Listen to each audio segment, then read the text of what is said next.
Today GK programme में आप सभी का स्वागत है। आज का पहला प्रश्न है, हाल ही में किस देश ने गुरुत्वाकर्षण वेव का पता लगाने के लिए 2 उपग्रहों का सफलतापूर्वक प्रक्षेपण किया है? ऑप्शन जापान, चीन, अमेरिका, मलेशिया। इसका सही जवाब होगा चीन। बता दें फ्रेंड्स कि इससे पहले पृथ्वी पर अपनी पैनी नज़र बनाए रखने के लिए चीन ने एक अर्थ ऑब्जर्वेशन सैटेलाइट को लॉन्च किया है।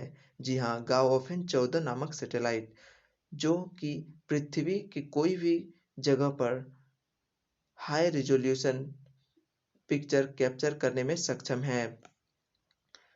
दूसरा प्रश्न है, हाल ही में इजराइल के साथ संबंधों को सामान्य करने वाला चौथा अरब देश कौन सा है? तो दोस्तों ऑप्शन है रूस, जापान, चीन, मोरक्को। तो इसका राइट जवाब होगा मोरक्को।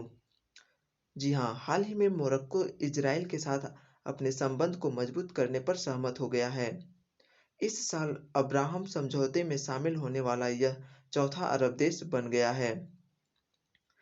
अमेरिकी सदस्यता से हुए इस समझौते के तहत संयुक्त अरब अमीरात, बहरीन और सूडान पहले ही इजराइल को मान्यता दे चुके हैं। इजराइल को मान्यता देने वाले पहले 2 अरब देश 1979 में मिस्र और 1994 में जॉर्डन थे। तीसरा प्रश्न, हाल ही में किस मंत्रालय ने पीएम स्वनिधि के लाभार्थी और उनके परिवारों की सामाजिक आर्थिक प्रोफाइल बनाने के कार्यक्रम का शुभारंभ किया? ऑप्शन खाद्य एवं प्रसंस्करण मंत्रालय, वाणिज्य एवं उद्योग मंत्रालय, आवासन एवं शहरी कार्य मंत्रालय, रक्षा मंत्रालय। तो इसका सही जवाब हो जाएगा दोस्तों आवासन एवं शहरी कार्य मंत्रालय। जी हाँ, इस कार्यक्रम के तहत प्रत्येक पीएम स्वनिधि लाभार्थी और उसके परिवार के सदस्यों की पूरी प्रोफाइल तैयार की जाएगी। पहले चरण में इस कार्यक्रम के लिए 125 शहरों का चयन किया गया है। चौथा प्रश्न, भारत के पहले स्वदेशी एमआरएनए टीके को भारतीय औषधि नियामकों से ह्यूमन क्लिनिकल ट्रायल को शुरू करने की मंजूरी मिल गई है। इस टीके को किसके द्वारा निर्माण किया गया है? तो बता दें दोस्तों कि इसका सही जवाब होगा पुणे स्थित जिनोवा द्वारा। जी हाँ, भारत के पहले स्वदेशी एमआरएनए टीके को भारतीय औषधि नियामकों से ह्यूमन क्लिनिकल ट्रायल को शुरू करने की मंजूरी मिल गई है। HGCO19 नामक इस टीके का निर्माण पुणे स्थित जिनोवा द्वारा किया गया है। एमआरएनए टीके में प्रतिरक्षा प्रतिक्रिया पैदा करने वाले पारंपरिक मॉडल का उपयोग नहीं किया गया है। इसके बजाय एमआरएनए टीके में वायरस के एक सिंथेटिक एमआरएनए के जरिए शरीर में प्रोटीन बनाने वाले आणविक निर्देश को शामिल किया गया है। अगला प्रश्न है प्रश्न number 5, hospital management informative system नामक ट्रायल प्रोजेक्ट शुरू किया है किसके द्वारा? तो नीति आयोग ने, भारतीय रेलवे ने, भारतीय डाक ने या फिर डीआरडीओ ने। तो इसका सही जवाब होगा दोस्तों भारतीय रेलवे। भारतीय रेलवे ने अस्पताल प्रबंधन सूचना प्रणाली नामक ट्रायल प्रोजेक्ट शुरू किया है। यह भारतीय रेलवे द्वारा कर्मचारियों की भलाई के लिए प्राथमिकता के तौर पर की गई एक बड़ी आईटी पहल है। प्रश्न नंबर 6, नासा के मून लैंडिंग मिशन का नाम क्या है जिसे 2024 के लिए तैयार किया जा रहा है? ऑप्शन अपोलो, आर्टेमिस, सार्की, कल्पेट।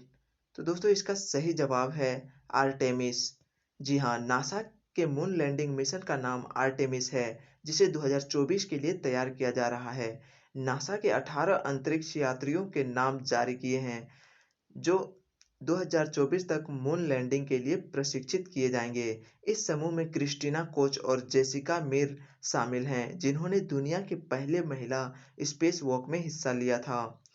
इनके अलावा भारतीय अमेरिकी राजा जॉन वुरू पुतुर चारी, जो कि अमेरिकी वायुसेना में कर्नल हैं, वो भी इस 18 सदस्यीय टीम में शामिल हैं। प्रश्न नंबर 7, हाल ही में भारत ने किस देश के साथ ड्रग नियंत्रण सहयोग के लिए 5वीं द्विपक्षीय बैठक का आयोजन किया था? ऑप्शन है जापान, थाईलैंड, अफगानिस्तान, म्यांमार। तो इसका सही जवाब है म्यांमार। जी हाँ, हाल ही में भारत ने म्यांमार के साथ ड्रग नियंत्रण सहयोग के लिए 5वीं द्विपक्षीय वर्चुअल बैठक का आयोजन किया। यह आयोजन narcotics control bureau NCB Bharat और म्यांमार की नशीली दवाओं का दुरुपयोग नियंत्रण की केंद्रीय समिति के बीच संपन्न हुआ। आपको बता दें कि नारकोटिक्स कंट्रोल ब्यूरो ने महानिदेशक राकेश अस्थाना हैं। जी हाँ, नारकोटिक कंट्रोल ब्यूरो के महानिदेशक जो हैं राकेश अस्थाना हैं। प्रश्न नंबर 8, वैश्विक जलवायु शिखर सम्मेलन का आयोजन किस समझौते की 5वीं वर्षगांठ के अवसर पर किया जा रहा है? ऑप्शन कोपेनहेगन जलवायु समझौता, डबरन जलवायु समझौता, रियो डी जेनेरियो जलवायु समझौता, पेरिस जलवायु समझौता। तो दोस्तों इसका सही जवाब है पेरिस जलवायु समझौता। आपको बता दें कि प्रधानमंत्री नरेंद्र मोदी वैश्विक जलवायु शिखर सम्मेलन को संबोधित करेंगे। इस वैश्विक जलवायु शिखर सम्मेलन का आयोजन पेरिस जलवायु समझौते की 5वीं वर्षगांठ के अवसर पर किया जा रहा है। वैश्विक जलवायु शिखर सम्मेलन को चिली और इटली की साझेदारी में यूके अर्थात यूनाइटेड किंगडम, संयुक्त राष्ट्र और फ्रांस द्वारा आयोजित किया जा रहा है। पेरिस जलवायु समझौता एक बहुपक्षीय जलवायु परिवर्तन प्रक्रिया है। यह एक बाध्यकारी समझौता है जिसने सभी देशों को एक समान उद्देश्य के लिए एकजुट किया है। ये राष्ट्र जलवायु परिवर्तन का मुकाबला करने का प्रयास करेंगे। यह समझौता जलवायु परिवर्तन पर कानूनी रूप से बाध्यकारी अंतर्राष्ट्रीय संधि है। दिसंबर 2015 में पेरिस में पार्टियों के सम्मेलन सीओपी में के 21वें सत्र में इसे 196 पार्टियों द्वारा अपनाया गया था। यह समझौता नवंबर 2016 में प्रभावी हुआ। प्रश्न संख्या 9, सार्वभौमिक स्वास्थ्य कवरेज दिवस अर्थात यूनिवर्सल हेल्थ कवरेज डे कब मनाया जाता है? ऑप्शन 11 दिसंबर, 12 दिसंबर, 15 दिसंबर, 16 दिसंबर। तो दोस्तों इसका सही जवाब होगा 12 दिसंबर। जी हाँ, 12 दिसंबर को यूनिवर्सल हेल्थ कवरेज दिवस के रूप में मनाया जाता है। इस दिवस को मुख्य रूप से विश्व स्वास्थ्य संगठन द्वारा मनाया जाता है। इसका उद्देश्य मजबूत स्वास्थ्य प्रणाली की उपलब्धता पर बल देना है। इस दिवस के द्वारा उन लाखों लोगों के लिए आवाज उठाई जाती है जिनके पास अभी तक स्वास्थ्य सुरक्षा कवरेज नहीं है। सार्वभौमिक स्वास्थ्य कवरेज संयुक्त राष्ट्र के सतत विकास लक्ष्यों में भी शामिल है। प्रश्न नंबर 10, हाल ही में किसने एशिया पैसिफिक वैक्सीन एक्सेस सुविधा शुरू की है? Option NITI Aayog, new development bank, RBI, एशियाई विकास बैंक। तो इसका सही जवाब है एशियाई विकास बैंक। आपको बता दें कि एशियाई विकास बैंक ने हाल ही में विकासशील देशों को वैक्सीन की खरीद और डिलीवरी में मदद के लिए एशिया पैसिफिक वैक्सीन एक्सेस सुविधा शुरू की है। यह पहल विकासशील सदस्यों को तीव्र और न्यायसंगत समर्थन की पेशकश करती है। बैंक ने इस योजना के लिए $9 बिलियन आवंटित किए हैं। एशियाई विकास बैंक ने इससे पहले भी बैंक के व्यापार और आपूर्ति श्रृंखला वित्त कार्यक्रम के एक भाग के रूप में $500 मिलियन के टीके के आयात की सुविधा को मंजूरी दी थी। इसके अलावा बैंक ने कोविड-19 टीकों के आयात में निजी क्षेत्रों के साथ सह वित्त के लिए $1 बिलियन आवंटित किए थे। प्रश्न नंबर 11, हाल ही में किसने preparing India for climate events नामक स्टडी का प्रकाशन किया है? ऑप्शन विश्व बैंक, जैव प्रौद्योगिकी विभाग, council on energy environment and water, NCERT. तो इसका सही जवाब होगा council on energy environment and water.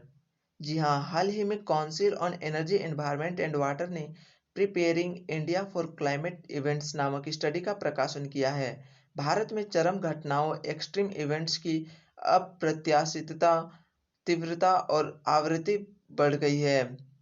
Bharat ने 2005 और 2020 के बीच 310 चरम मौसमी एक्सट्रीम वेदर घटनाओं का सामना किया है। अध्ययन में पाया गया है कि देश में पिछले 50 वर्षों में बाढ़ की घटनाओं की आवृत्ति में 8 गुना वृद्धि हुई है।